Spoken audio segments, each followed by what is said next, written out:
আসসালামু আলাইকুম সুপ্রিয় অষ্টম শ্রেণীর শিক্ষার্থী বন্ধুরা, আজকে তোমাদের ইংরেজি গ্রামার পাঠ, যেখানে তোমাদের 4 নম্বর থাকবে আইডেন্টিফাই, 5 নম্বর থাকবে হচ্ছে রাইট ফ্রম ভার্ব, 6 নম্বর থাকবে হচ্ছে জার্নাল পার্টিসিপাল অ্যান্ড ইনফিনিটিভ, এবং 7 নম্বর তোমাদেরকে অ্যাডভার্বিয়াল কতগুলো কাজ করতে হবে সেগুলো আমরা আজকে দেখব।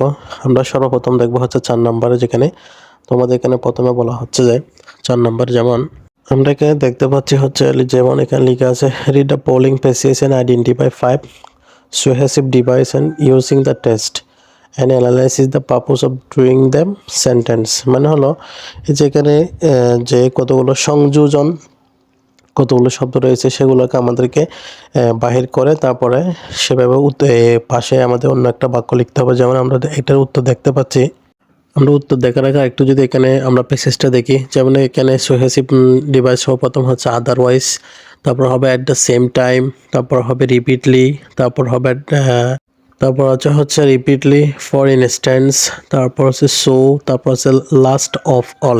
এই যে 5টা এখানে সুহেসিভ ডিভাইসে যে ফ্রেজ ওয়ার্ড আছে সেগুলো নিয়ে আমাদেরকে পরবর্তী টেবিলে নতুন করে বাক্য গঠন করতে হবে। আমরা যদি এখন উত্তরটা দেখি, যেমন এখানে প্রথম আমরা পড়ছিলাম আদারওয়াইজ, তাহলে এখানে আদারওয়াইজটা কীভাবে ব্যবহার হয়েছে, যেমন এখানে লেখা আছে to show the opposite scene. যেমন তারপর হচ্ছে যে অ্যাট দ্য সেম টাইম, মানে এই সোহ্যাসিভ ডিভাইসটা ব্যবহার করা হয়েছে to add another piece of ইনফরমেশনের জন্য। তারপর হচ্ছে ফর ইনস্ট্যান্স, এখানে লিখতে হবে টু গিভ এভিডেন্স অথবা এক্সাম্পল। তারপর সোটা হবে to show the consequence effect. Last of all কেন ব্যবহার করা হয় সেটা লিখছে টু এন্ড দ্য সিকোয়েন্স, মানে হলো বাক্যের শেষের দিকে ইতি টানতে যেটা ব্যবহার করা হয় সেটা লাস্ট অফ অল।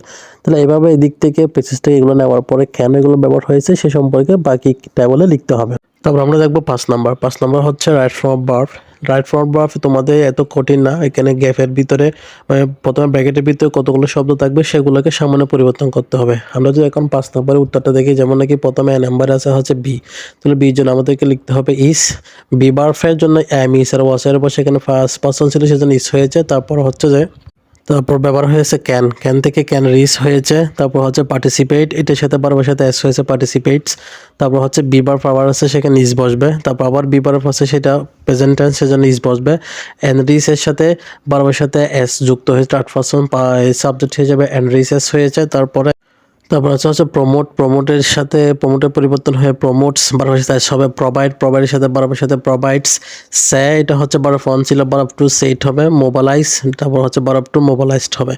আসলে রাইট ফ্রম ভার্ব তোমাকে শুধুমাত্র সাবজেক্টটা প্রথমে বাক্যের শুরুতে যে সাবজেক্ট আছে, যেমন এখানে লেখা আছে হিউম্যান লাইফ, এটা হচ্ছে থার্ড পারসন সেজন্য বি এটা হয়েছে ইস। তারপর হচ্ছে এমএন, সেটা হচ্ছে সিঙ্গুলার সেজন্য রিস হয়েছে। তারপর হচ্ছে যে হি হচ্ছে থার্ড পারসন সেজন্য পার্টিসিপেট হয়েছে। তারপর হচ্ছে যে ডি নাম্বার ট্রাভেলিং, এটা হচ্ছে থার্ড পারসন বি সেজন্য ইস হয়েছে। তারপর এটা হচ্ছে প্রেজেন্ট সিম্পল টেন্স, মানে থার্ড পারসন সেজন্য বিটা ইস হয়েছে। তারপরে হুইচের পরও বারবার সাথে প্রেজেন্ট ফর্ম হয়েছে।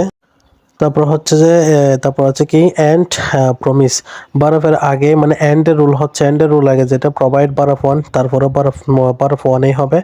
তারপর এভাবে তোমাকে সাবজেক্ট সিনের রাইট ফর্ম বা পরিবর্তন করতে হবে। এখন আমরা 6 নম্বরটা দেখবো। 6 নম্বরে কি বলা হচ্ছে, 6 নম্বরে তোমাদেরকে পূরণ করতে হবে gerund participles and infinitive.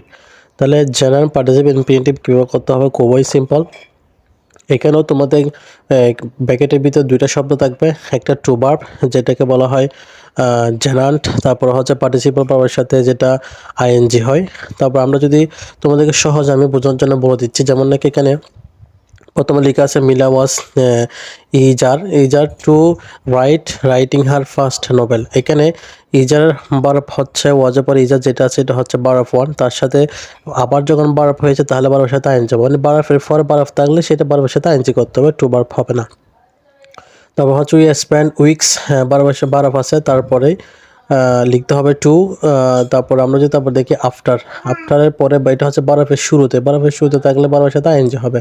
After finishing the first trap he began, আবার এখানে বারফ ওয়ান আছে, বারফ টু থাকবে বারফ ওয়ান, তো বারফের পরে বারফ থাকলে সেটা বারফের সাথে আইনজি হবে, তাহলে হবে রিভাইজিং। তারপর আমরা ডি নাম্বারটা যদি লিখে আছে হি হোপড, এখানে হি হোপ যেখানে আছে এটা বারো ফোন আছে, তাহলে পারফ হবে পাবলিশিং। আমরা যদি এখন 7 নাম্বারটা দেখি, এখানে 7 নাম্বারটা বলা হচ্ছে টাইম অ্যাডভার্বিয়ালস নিউ সেন্টেন্স, মানে এখানে কতগুলো অ্যাডভার্ব আছে যেগুলো সময় নিয়ে আমাদের সেটা দিয়ে আবার নতুন একটা বাক্য করতে হবে। আমরা যদি এখন উত্তরটা দেখি, যেমন এখানে প্রথমে লেখা আছে দ্য অন মানডে, তাহলে এখানে নিউ সেন্টেন্স করেছে। তারপর আছে এভরি সামার, মানে হচ্ছে প্রত্যেক গ্রীষ্মের সময়। তারপর হচ্ছে এ ফিউ ডেজ, কিছুদিন আগে। তারপর হচ্ছে ইন দ্য আফটারনুন, বিকেলবেলা। দিস সামার মানে এই গ্রীষ্মের সময়।